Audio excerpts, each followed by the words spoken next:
모두 한 주일 동안 안녕들 하셨습니까? 네, 그동안의 일장에서는 태초, 그다음에 말씀에 대해서 우리가 배웠습니다. 태초는 창세기 태초보다도 더한 태초, 요한복음은 시간이 있기 전 태초, 온전히 하나님만 계셨던 태초, 그 시간을 말한다고 얘기했습니다. 이 장에서는 예수님의 첫 번째 가나 혼인잔치에서 율법으로는 기쁨과 진정한 행복이 없음을 말씀하시고, 율법은 정죄하고 지적하고 이렇게 잘잘못을 따지는 것이 율법이고, 복음은 사랑을 바탕으로 한 진정한 행복이 있는, 기쁨이 있는 우리에게 참다운 어, 말씀이라고 얘기했습니다. 그 다음에 이 장에서 성전 정화가 나오는데 정말 우리가 보이는 눈으로 보는 그런 성전과 우리 자신이 갖고 있는 우리 스스로의 성전을 정말 에, 하나님께서 성전을 헐라 이 말은 예수 그리스도가 돌아가시고 사흘 만에 성전을 건립하겠다는 그 말씀이 예수 자신을 얘기했고, 그 성전이 예수를 믿음으로써 우리 마음속에 이렇게 에, 세워진다는 것을 말하면서 우리 마음도 정화를 가졌으면 좋겠다는 것을 말씀드렸고요.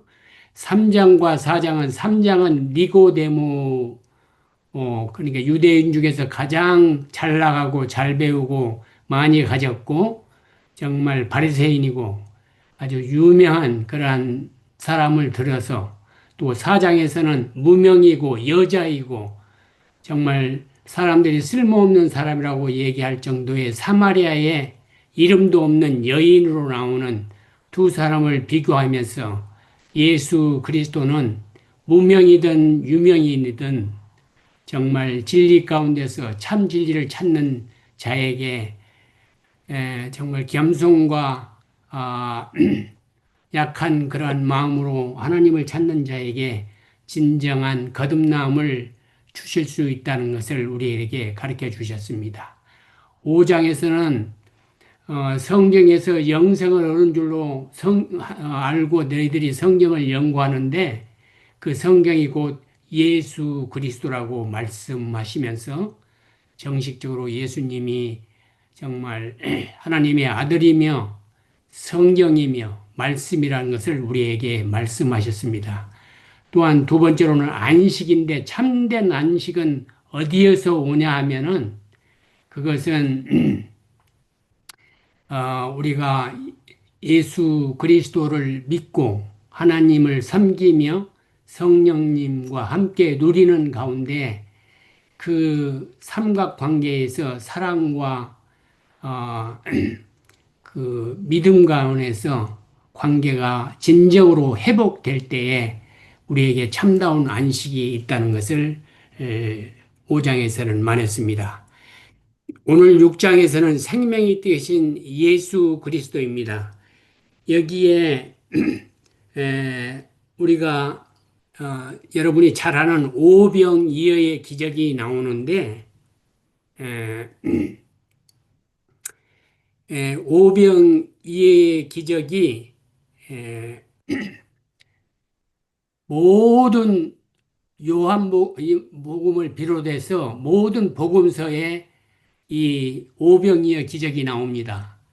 오병이어 기적과 예수 그리스도 십자가의 사건과 부활 사건만이 모든 성경에 나와요. 다른 어떤 기적이나 이런 것들은 마태복음에 나오면은 요한복음은 안 나오고 누가복음에는 나오고 뭐 이렇게 왔다 갔다 하는데, 이 오병이어의 기적은 얼마나 이 초대교회 때 중요했고, 하나님께서 강조하고 싶어서 이렇게 했는지 이 복음서에 다 기록됐다는 것을 여러분이 생각하시면서 이 6장에서 예수님의 신성과 메시아적 사명이 가장 명확하게 드러난 본문 중에 하나라고 여러분이 기억하시면 좋겠습니다. 다음에 예수님은 자신을 생명의 떡이라고 선언하시면서 그 예로 구약의 만나 사건을 예수님이 완성하십니다. 구약의 만나는 일시적으로 인간에게 임시로 주셨던 육신의 양식이었다면 신약의 예수 그리스도는 영원한 참 안식을 주시는 참으로 참다운 떡이신 양식인 빵을 주신 예수 그리스도를 말씀하신 것입니다. 인간의 영적 갈망을 채우시는 참된 양식임을 계시한다고 여러분이 생각하시면 좋겠습니다. 오늘 우리는 구약적인 배경을 살펴가면서 예수님의 메시지가 어떻게 유대 전통과 연결되어서 복음으로 수강하는지를 한번 보겠습니다.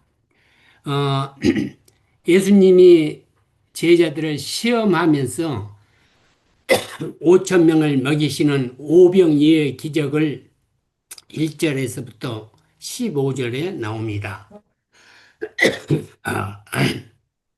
죄송합니다. 여기서 예수님은 보리떡 5개하고 물고기 2마리로 장정만 5천 명.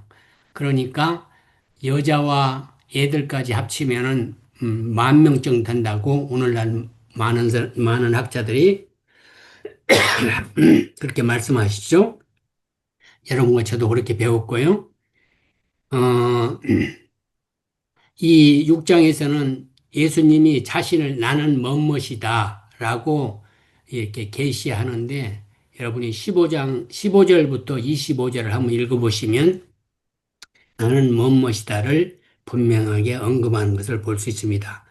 두 번째로는 물 위를 걸으시는 기사가 나오는데요.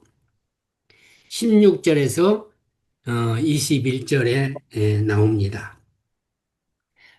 폭풍 속에서 물 위를 걸어 제자들에게 이렇게 예수님이 오시는데 그때 그것은 무엇을 의미하냐면은 예수 그리스도의 신적과 예수님의 권위를 나타내는 그러한 계시입니다. 세 번째로 생명의 떡 강화가 나오는데요.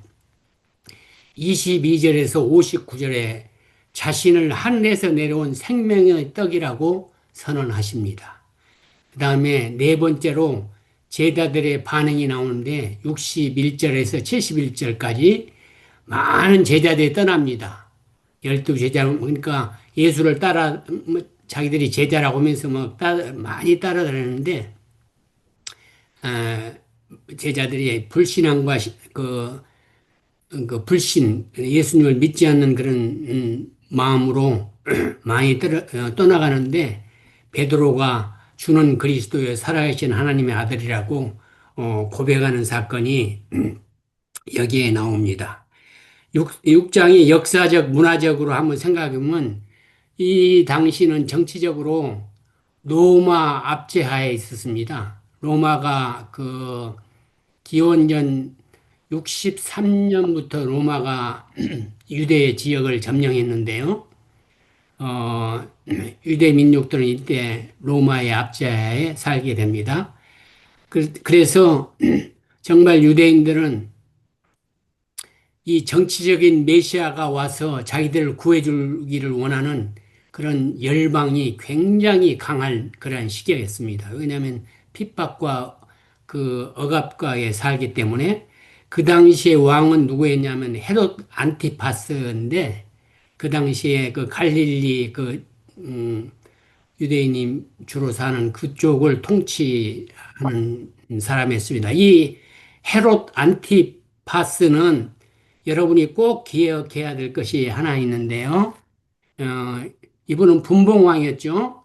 마가복음 14장이나 누가복음 18장에 보면 이분에 대해서 좀 나오는데요. 헤롯 대왕의 아들이면서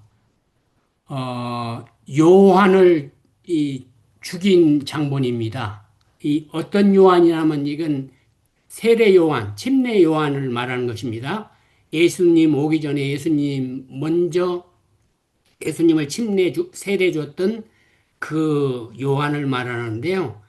어, 왜 죽이게 되냐면은 그 헤로디아와 그 결혼 때문에 그, 그 사람과 결혼하면 안 된다고 이 요한이 말했기 때문에 그 안티파스 자기 딸에게 네 소원을 다 들어준다 해서 춤춘 다음에 소원을 그 엄마를 통해서 듣죠. 그래서 요한의 머리를 이렇게 가져오는 것을 원했습니다. 그래서 요한의 머리를 치는 어, 접시에다 담아오는 그런 사건을 일으켰던 사람이 헤롯 안티파스입니다. 성경에 헤롯이라는 이름이 많이 나오는데 각각 다른 사람들입니다. 헤롯이라고 나오면 우리 유대인들, 우리 그리스도인들에게 굉장히 악덕인 왕들이었다고 생각하시면서 공부를 좀 하시면 되겠습니다. 이 종교적으로 보면 제2성전 시대의 유대교입니다. 제1성전은 언제냐면은 그 BC 586년에 바벨론에 의해서 예루살렘이 그 솔로몬 성전이 파괴되게 되죠. 제1성전이 그때 에, 파괴되고 제2성전은 기원전 516년부터 AD 70년까지를 우리가 말하는데 그 페르시아의 고레스 왕의 칙령으로 유대인들이 예루살렘으로 돌아가서 성전을 재건하라고 이렇게 시작하게 되는데 그때라고 이렇게 생각하시고요. 이 당시에는 메시아에 대한 아주 대망 사상이 굉장히 강했다. 왜냐하면 자기 나라를 빼앗기고 억누른 상태에 있기 때문에 그런 가운데 이 6장이 지금 겁니다. 그래서 많은 예수님을 따랐던 사람들은 예수가 그 지금 예수님이 얘기하려는 그러한 영적인 세상을 얘기하는 것이 아니고 육신적으로 자기들을 해방시키고 정치적으로 왕이 돼가지고 저 로마를 다 그냥 쳐부시고 이런 것을 원하면서 그분을 왕으로 모시려고 지금 그러면서 이 당시에는 다양한 종파가 있었는데요. 크게 얘기한다면은 바리새파, 그다음에 사두개파, 그다음에 에세네파 이런 것들이 있어가지고 유대교를 이렇게 좌지우지하는 그런 1세기에는 유대 사회는 로마의 지배 아래에서도 이 종교적으로 정체성을 이렇게 가지고 유월절이나 이 절기들을 이렇게 섬기면서 메시아를 이렇게 기다리는 그런 것들을 우리가 읽을 수 있습니다. 이러한 배경 속에서 예수님의 기적과 가르침이 참 아주 이렇게 돋보이게 되는데요. 오늘 6장에서 이 떡의 상징에 대해서 한번 알아본다면 떡은 사실은 생명과 같은 거죠. 먹어야 살기 때문에 육신적으로도. 근데 영적으로 떡은 말씀인데 먹어야 정말 영생을 얻을 수 있다는 거예요. 그래서 이것이 그냥 예수님이 하신 말씀이 아니고 구약에서도 이 말씀이 나옵니다. 그래서 구약을 들어서 예수님이 얘기하는데 만나 사건, 만나는 광야에서 이스라엘 백성들의 양식이었습니다. 그 출애굽기 16장에 보면 하나님이 이스라엘 그 백성들에게 내려주신 하나님의 양식으로서 그 의미는 하나님의 초자연적인 그런 아주 신적인 기적을 보여주신 그런 것입니다. 이런 것을 보면서도 이스라엘 백성이 나중에 또 하나님을 잊어버리죠. 또 이 떡에 대해서 구약에 나타나는 그 보면은 제사 지낼 때 성막에 떡이 있었습니다. 그 진설병이라고 그래서 성막에 떡 레위기 24장을 보면 12개가 있었는데 6개씩 두 줄로 어, 이렇게 놓고 진설병이 그렇게 되어 있는데요. 이 말은 하나님 앞에서 지속적인 교제와 하나님과 그 교제와 그 다음에 언약을 상징하는 것으로서 우리에게 레위기 24장에 이 성막의 떡을 합니다. 그 다음에 또 하나의 떡이 있는데 구약에 첫 열매로 드리는 제사의 떡이 있었습니다. 레위기 23장에 보면 초실절에 드리는 첫 열매, 우리가 농사를 지어갖고 첫 열매를 하나님께 드리는데 이것은 하나님께 대한 감사와 헌신의 상징이었어요. 근데 오늘 말하는 생명의 떡은 우리 신학에서 얘기하는 생명의 떡은 예수 그리스도를 가리키는 것입니다. 요한복음 6장에서 자신을 일깨서 표현으로 영원한 생명을 주는 떡이라고 하면서 하나님의 최종적인 공급을 상징하면서 자기가 하나님의 아들임을 증명하는 것입니다. 그 유대 전통에서 떡은 단순한 음식을 넘어서 하나님의 말씀과 임재를 상징합니다. 떡은. 그래서 이 떡이 있는 곳은 하나님의 말씀과 하나님이 계신다, 임재하신다는 것을 상징했다고 보면 됩니다. 그래서 신명기 8장 3절에 보면 사람이 떡으로만 살 것이 아니요 여호와의 입에서 나오는 모든 말씀으로 사는 줄을 내가 알게 하라고 이렇게 되어 있는데요. 이 말씀은 예수님이 자신을 생명의 떡으로 선언하는 배경이 되면서 마귀에게 40일간 시험을 받으면 금식하고 시험을 받으면서 하나님이 그러죠. 마귀가 떡을 너 배고플 텐데 떡을 만들어서 먹으라 이 돌멩이로 떡을 만들어서 먹으라고 할 때 하나님 예수님께서 사람이 떡으로만 살 것이 아니요라고 얘기하는 것을 우리가 보게 됩니다. 그래서 우리가 구조적인 것을 한번 훑어봤는데요. 이 오병이의 기적은 아까 얘기한 것처럼 아주 모든 복음서에 기록된 유일한 기적 중에 하나라고 얘기했습니다. 이것은 초대교회가 이 사건이 얼마나 중요한지를 인식했음을 우리가 알 수 있는 대목이죠.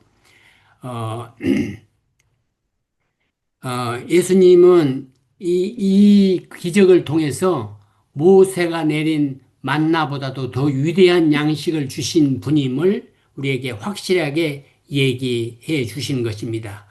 그 구약적인 배경에 보면은 어,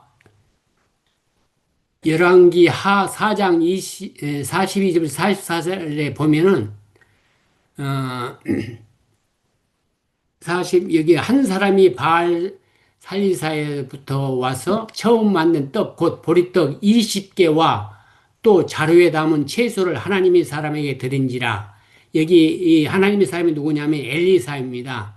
그가 이르되 무리에게 주어 먹게 하라. 그래서 그 사환이 이르되 내가 어찌 그것을 100명에게 주겠나이까 하나 엘리사는 또 이르되 무리에게 주어 먹게 하라. 여호와의 말씀이 그들이 먹고 남으리라 하셨느니라. 그가 그들 앞에 주었더니 여호와께서 말씀하신 대로 먹고 남았더라. 여기 보면은 오병이어에서 예수님이 기적을 나타낸 다음에도 보리떡 5개와 물고기 2마리도 다 나눠주고도 남은 것처럼 이미 열왕기 하에 보면은 엘리사도 20개의 떡으로 100명을 먹은 기적을 보게 됩니다. 출애굽기 16장에는 광야에서 모세가 만나를 하나님 앞 기도해서 만나를 내리게 해서 먹게 하죠.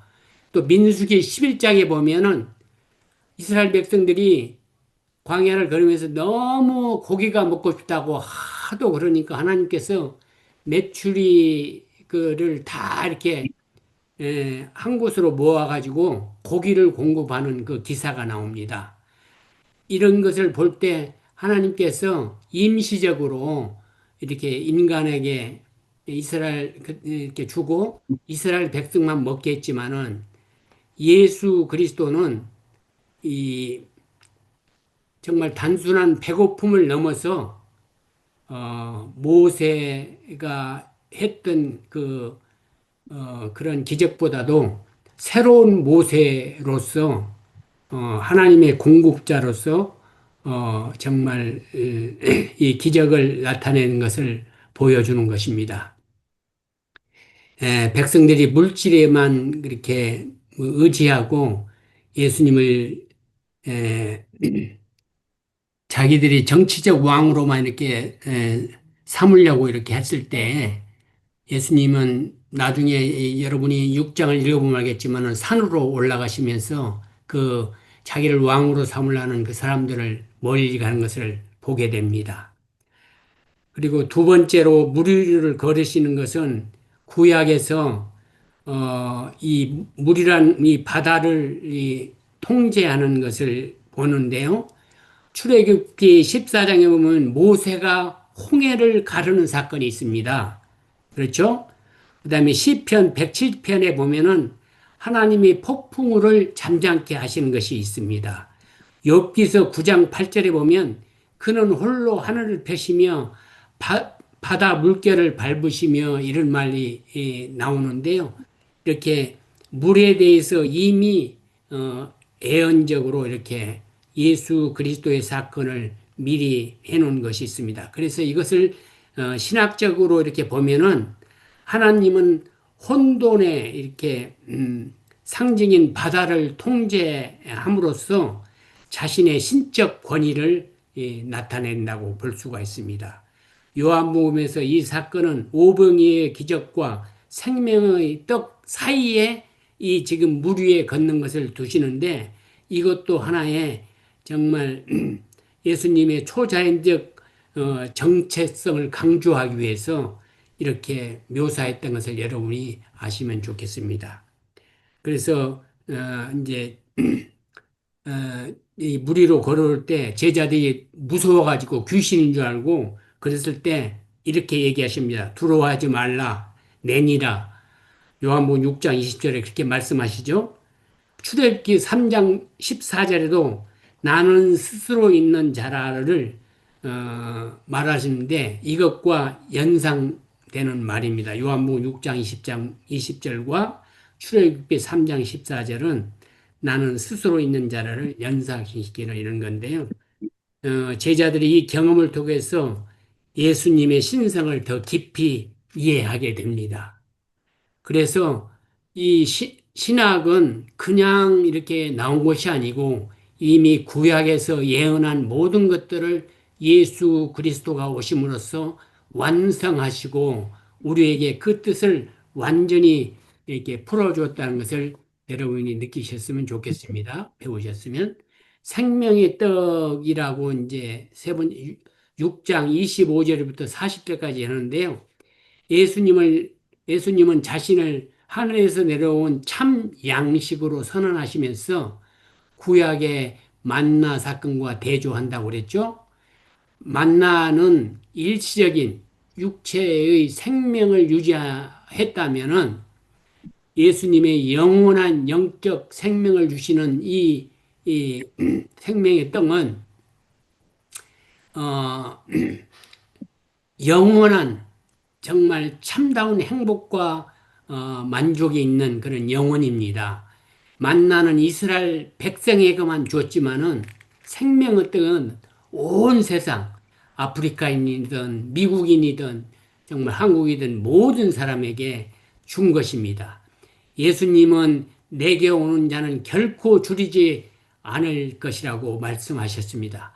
나를 믿는 자는 영원히 목마르지 아니한다고 요한복음 6장 35절에 분명히 말씀하고 계십니다. 이 말씀은 이사야 55장 1절부터 3절에 이렇게 말씀하십니다. 너희는 와서 사 먹되 돈 없이 값 없이 와서 포도주와 젖을 사라.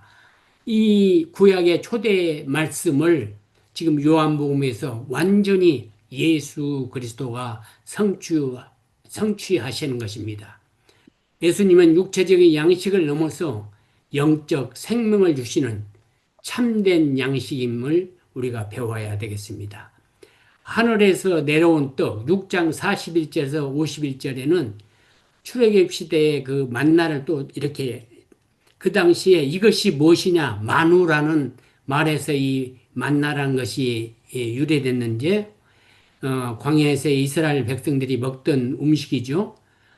주신 임시적인 양식이었죠.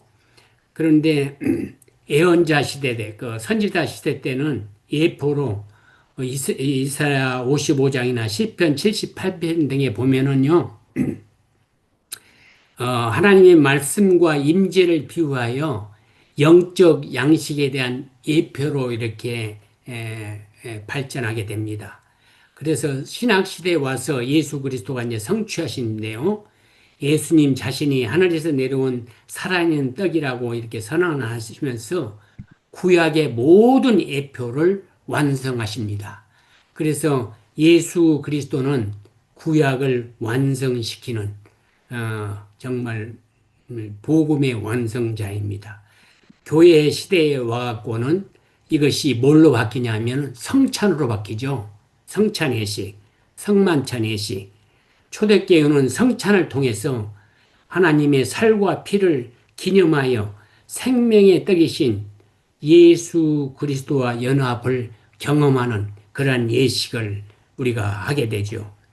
유대인들은 예수님이 하늘에서 내려온 떡이라고 말씀하실 때 아주 큰 충격을 받았습니다. 왜 그럴까요? 그들은 예수님의 출신과 가문을 알고 있는데, 이 사람이 갑자기 자기가 하늘에서는 떡이라고 이렇게 그의 신적 그 기원을 주장하면서 이렇게 얘기하니까 유대인들은 받아들이기가 어려웠죠. 그래서 오늘날까지도 예수 그리스도를 인정하지 않습니다. 이들은 요한복음의 주요 주제인 빛이 어둠에 빛이 돼 깨닫지 못한다고 우리 요한복음 1장 15절에 배운 것처럼 지금도 이렇게 빛에 대해서 예수 그리스도가 구약을 완성시키는 정말 우리들의 영원한 떡임을 얘기하는데도 믿지 않는 것입니다. 그래서 인자의 살과 피에 대한 교훈은 6장 52절부터 59절에 하는데 그 레위기 17장 10절부터 14절에 보면 피를 먹는 것을 엄격히 금지하고 있어요. 그래서 예수님이 내 피를 마시라는 말씀을 유대인들은 정말 충격적으로 받아들인 거예요. 그 다음에 제사장적 의미로서 예수님의 살과 피에 대한 가르침은 레위기의 제사제도와 연결됩니다. 레위기의 제사제도에서 동물을 잡아서 죄를 지은 사람들이 이렇게 모세가 그 피를 가지고 백성에게 뿌리며 이르되 이는 여호와께서 이 모든 말씀에 대한 너희와 세운 언약의 피라고 이렇게 제사제도를 하죠. 근데 예수님이 자신이 최종적인 제물이 돼서 십자가에서 영원한 속죄를 이루시겠다고 약속하셨습니다.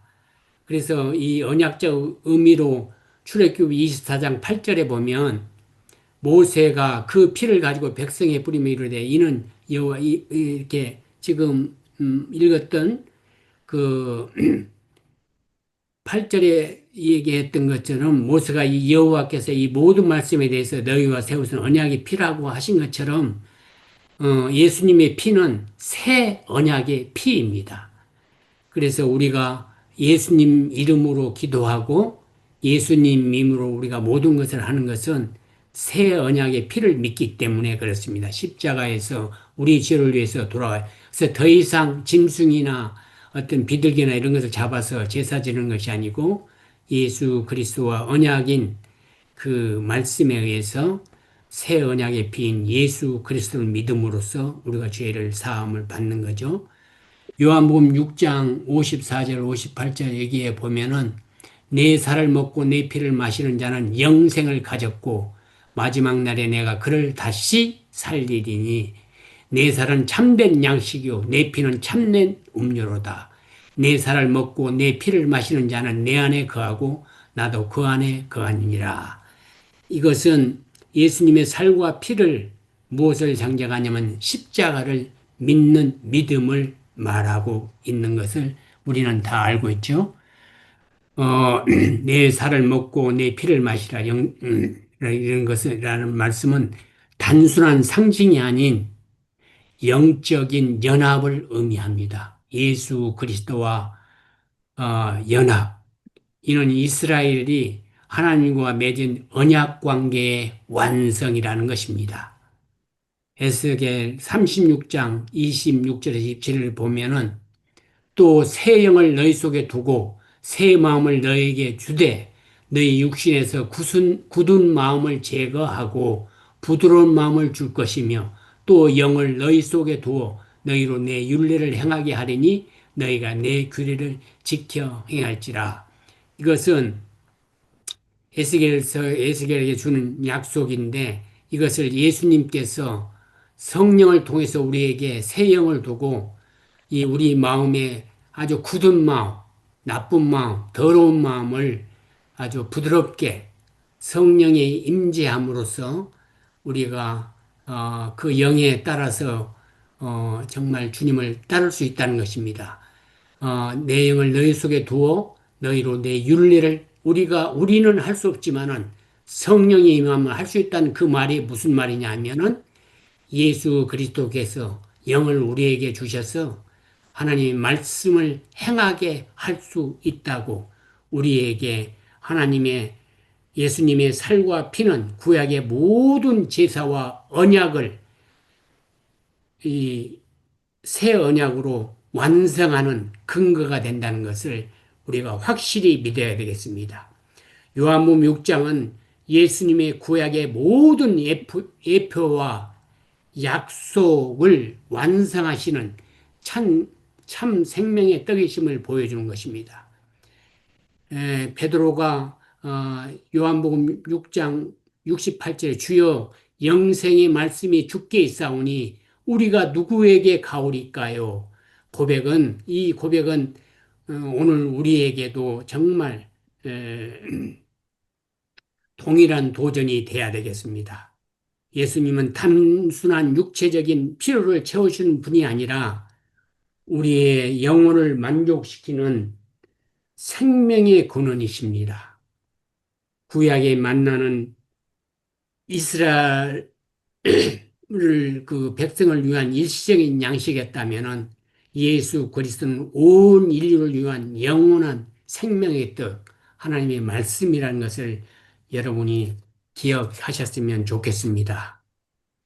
영생을 밥으로 이렇게 빵으로 에, 이렇게 관련해서 설명하는 것은 우리가 진정으로 추구할 것은 어떤 것인가를 알도록 하기 위해서 우리가 중요시 여기는 것으로 이렇게 예수께서 우리에게 밥과 빵으로 이 저자도 우리에게 말하지 않았는가 생각이 됩니다. 그래서 사랑하는 여러분과 제가 정말 진정으로 우리가 추구할 밥이 무엇이고 어떤 밥이 우리에게 영생을 줄까를 아주 깊이 생각하는 이런 날이 됐으면 좋겠습니다. 그, 이 오병이의 기적에서 보면은, 6월절 그 시간적인 그 명절을 소개하는데요. 그 이유가 저자는 앞으로 하고 싶은 말을 이 6월절과 관계해서 하고 싶었던 것 같습니다. 그래서 6월절은 이스라엘 백성이 처음으로 정말 하나님의 축복을 받은 그런 날이었잖아요. 그런 것처럼 이 6월절을 소개하면서 오늘 이 6장을 전개하고 싶은 것입니다. 그리고 이 제자들을 시험하기 위한다고 이렇게 여러분이 읽어보면 나오죠. 왜 그런 거냐면은 제자들이 그렇게 따라다녔지만은 아직도 예수 그리스도를 몰랐어요. 왜 그러냐면 빌립에게 이렇게 예수님이 말하죠.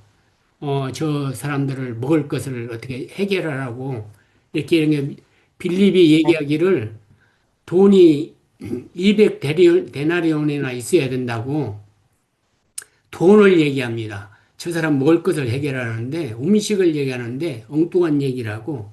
그다음에 또 하나 끼어든 사람 있죠. 안드레, 그 베드로의 형제인 안드레가 또 끼어들어 가지고 예수님 음식이 있습니다. 근데 얘가 갖고 있는 거 꼬마가 먹을 만하니까 얼마나 되겠어요? 얘가 먹을 거니까. 보리떡 5개하고 물고기 2마리입니다라고 얘기합니다. 그러면서도 아직도 이것을 쓰는 요한은 왜 이렇게 했냐면 제자들이 아직도 예수님의 능력을 모르는 거예요. 그때 이 두 제자는 대답할 때 뭐라고 대답했었냐면 예수님이 하실 수 있습니다. 예수님만이 그것을 해결할 수 있습니다라고 얘기했어야 되는데 돈 얘기하고 200대론이나 있어도 먹을까 말까 한다고 그러고 애가 갖고 있는 거 이것뿐이면 없습니다.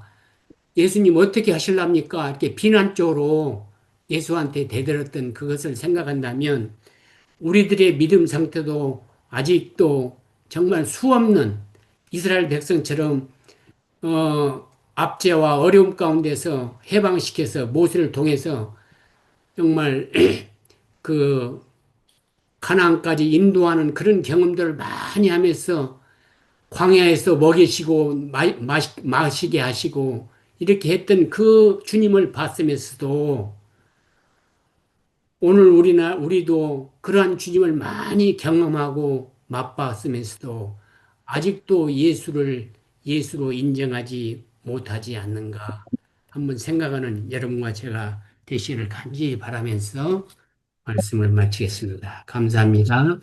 기도하겠습니다. 사랑해 주님, 오늘 주님의 말씀을 묵상했습니다. 주님, 혹시 정말 우리에게 들을 말이 있고 기억할 것이 있다면 우리 마음 위에 새겨 주시옵소서. 이제는 우리 주 예수 그리스도의 은혜와 하나님 아버지의 크신 사랑과 성령님의 강화, 강동, 교통하심이 오늘 실시간 예배와 녹화를 통해서 예배드리는 모든 성도님 머리 위와 각 가정과 일터와 삶의 모든 자리 위에 지금부터 영원까지 함께 하시기를 간절히 간절히 축원하옵나이다. 아멘.